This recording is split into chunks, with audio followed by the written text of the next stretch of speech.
এবং বাংলাদেশের ইতিহাস এবং ঐতিহ্য আমাদের জানা আছে। বাংলাদেশের মানুষ 2024 সালের 36শে জুলাই তাদের সেই শক্তি এবং সামর্থ্যের প্রমাণ দিয়েছে। অতীতেও দিয়েছে, 1947 সালেও দিয়েছে, 1831 সালে বালাকোটের ময়দানে দিয়েছে, 1857 সালে সিপাহী বিদ্রোহের সময় দিয়েছে।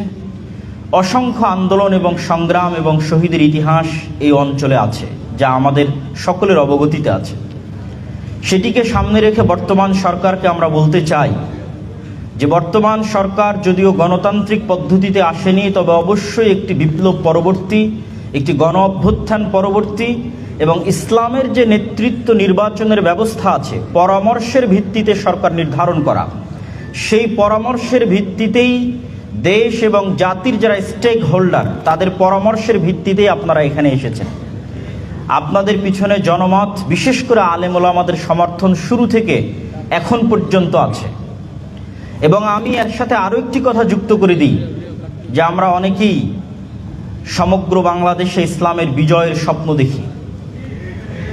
আমি অনেক সময় মনে করি, যদিও আমার এই কথাটি বাস্তবে প্রতিফলিত হবে না, তবুও হয়তো এরকম পর্যায়ে কথা বলার সুযোগ ভবিষ্যতে নাও আসতে পারে, সেহেতু এখানে বলেই নিই যে বর্তমান সরকার যেই পদ্ধতির উপর এসেছে পরামর্শের ভিত্তিতে, যোগ্য মানুষকে সবাই নিজ নিজ জায়গা থেকে চিন্তা করেছে আমার চেয়ে কে ভালো হবে, এবং তারাও হয়তো চেষ্টা করছে তাদের জায়গায় বিভিন্ন মন্ত্রণালয়ে কোনো প্রকার দল মত না দেখে যোগ্য ব্যক্তিদেরকে নিয়োগ দেওয়ার এই যে পদ্ধতি, পুনরায় গণতন্ত্রের দিকে ফিরে না গিয়ে এই পদ্ধতিকেই যদি কন্টিনিউ করা যায় তাহলে এটাই ইটসেলফ ইসলাম প্রতিষ্ঠার জন্য যথেষ্ট।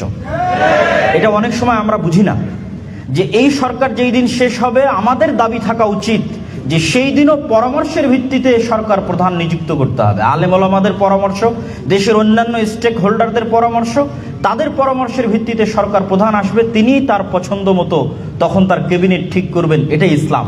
কিন্তু আমরাই যখন আবার ব্যাকফুটে গিয়ে বলতেছি নির্বাচনে অংশগ্রহণ করব, নির্বাচন দিব, সেক্ষেত্রে আমি আপনাদের একটি কথা স্মরণ করিয়ে দিতে চাই, যেহেতু আলাইহি ওয়াসাল্লামের প্রতি আল্লাহ সুবহানাহু ওয়া তাআলা বলেন, ওয়া তাম্মাত কালিমাতু রাব্বিকা সিদকান ওয়া আদলা লা মুবাদদিলা লিকালিমাতিহি ওয়া হুয়াস সামিউল আলিম। আল্লাহ সুবহানাহু ওয়া তাআলা বলেন, আপনার প্রতিপালকের কথা সমাপ্ত হয়েছে সত্যবাদিতা ও ন্যায়পরায়ণতার উপর। লা মুবাদদিলা লিকালিমাতিহি, এই কথার কোনো পরিবর্তন হবে না, আর তিনি সর্বশ্রোতা এবং সর্বজ্ঞানী। পবিত্র কোরআনের এই আয়াতটি এতটাই ব্যাপক অর্থবোধক যে সমগ্র ইসলামী শরিয়াহ, রাসূলুল্লাহ সাল্লাল্লাহু আলাইহি ওয়াসাল্লামের সমস্ত হাদিস এবং আল্লাহ সুবহানাহু তাআলার সকল কথা, পবিত্র কোরআনের সকল আয়াত, ইসলামী শরীয়তের সকল বিধিবিধান শতভাগ সত্যবাদিতা এবং শতভাগ ন্যায়পরায়ণতার উপর প্রতিষ্ঠিত। কেউ যদি ইসলামের কোনো বিধানের উপর বৈষম্যের অভিযোগ আরোপ করে তাহলে আল্লাহ সুবহানাহু তাআলার এই আয়াত মিথ্যা বলে প্রমাণিত হবে, নাউযুবিল্লাহি মিন যালিক। সুতরাং আল্লাহ সুবহানাহু তাআলার কোনো বিধানের উপর বৈষম্য শব্দ আরোপ করা একটি কুফরি শব্দ, যার কারণে যে কোনো মুসলমান, যে কোনো ব্যক্তি কাফের এবং মুরতাদ হিসেবে বিবেচিত হতে পারে। আর আল্লাহ সুবহানাহু তাআলা আরও একটি কথা বলে দিয়েছেন, লা মুবাদদিলা লিকালিমাতিহি, পৃথিবীর পরিবেশ পরিস্থিতি যাই হোক না কেন, বিজ্ঞান ও প্রযুক্তির উত্থান এবং পতন যেখানেই পৌঁছুক না কেন, আল্লাহ সুবহানাহু তাআলা কর্তৃক প্রদত্ত বিধানের কোনো পরিবর্তন করার, চুল পরিমাণ পরিবর্তন করার সুযোগ পৃথিবীতে কারো নাই। এবং বাংলাদেশের ইতিহাস এবং ঐতিহ্য আমাদের জানা আছে। বাংলাদেশের মানুষ 2024 সালের 36শে জুলাই তাদের সেই শক্তি এবং সামর্থ্যের প্রমাণ দিয়েছে। অতীতেও দিয়েছে, 1947 সালেও দিয়েছে, 1831 সালে বালাকোটের ময়দানে দিয়েছে, 1857 সালে সিপাহী বিদ্রোহের সময় দিয়েছে। অসংখ্য আন্দোলন এবং সংগ্রাম এবং শহীদের ইতিহাস এই অঞ্চলে আছে, যা আমাদের সকলের অবগতিতে আছে। সেটিকে সামনে রেখে বর্তমান সরকারকে আমরা বলতে চাই যে বর্তমান সরকার যদিও গণতান্ত্রিক পদ্ধতিতে আসেনি, তবে অবশ্যই একটি বিপ্লব পরবর্তী, একটি গণ অভ্যুত্থান পরবর্তী এবং ইসলামের যে নেতৃত্ব নির্বাচনের ব্যবস্থা আছে, পরামর্শের ভিত্তিতে সরকার নির্ধারণ করা, সেই পরামর্শের ভিত্তিতেই দেশ এবং জাতির যারা স্টেক হোল্ডার, তাদের পরামর্শের ভিত্তিতেই আপনারা এখানে এসেছেন। আপনাদের পিছনে জনমত, বিশেষ করে আলেম ওলামাদের সমর্থন শুরু থেকে এখন পর্যন্ত আছে। এবং আমি এর সাথে আরও একটি কথা যুক্ত করে দিই, যে আমরা অনেকেই সমগ্র বাংলাদেশে ইসলামের বিজয়ের স্বপ্ন দেখি।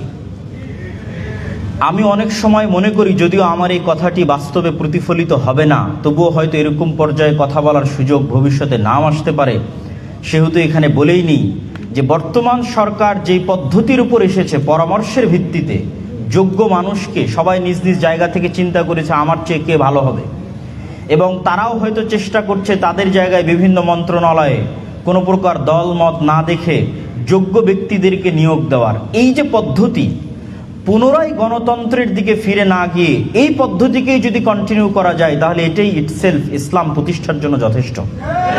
এটা অনেক সময় আমরা বুঝি না যে এই সরকার যেই দিন শেষ হবে, আমাদের দাবি থাকা উচিত যে সেই দিনও পরামর্শের ভিত্তিতে সরকার প্রধান নিযুক্ত করতে হবে। আলেম ওলামাদের পরামর্শ, দেশের অন্যান্য স্টেক হোল্ডারদের পরামর্শ, তাদের পরামর্শের ভিত্তিতে সরকার প্রধান আসবে, তিনিই তার পছন্দ মতো তখন তার ক্যাবিনেট ঠিক করবেন। এটাই ইসলাম।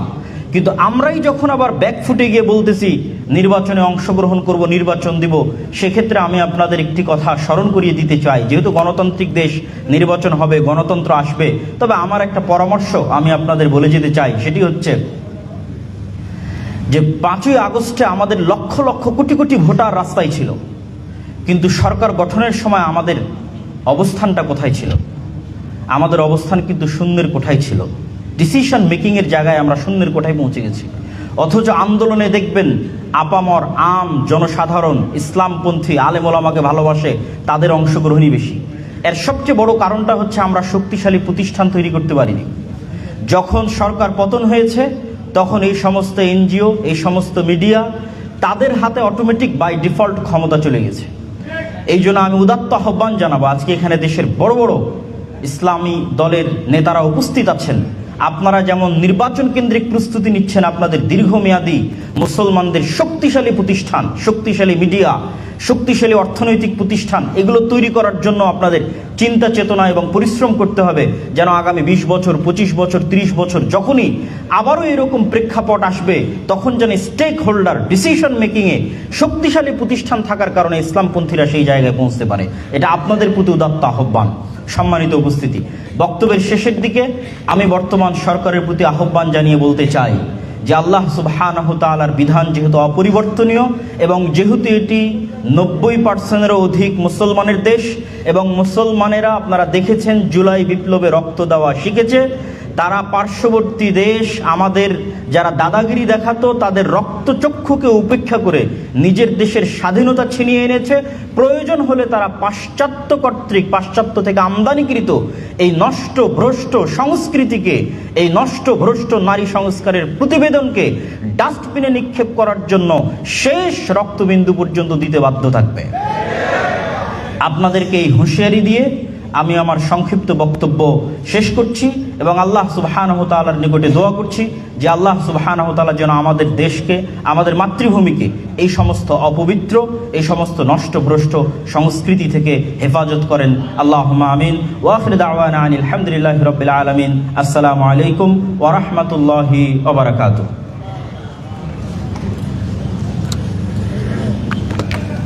সম্মানিত উপস্থিতি, এ পর্যায়ে আমাদের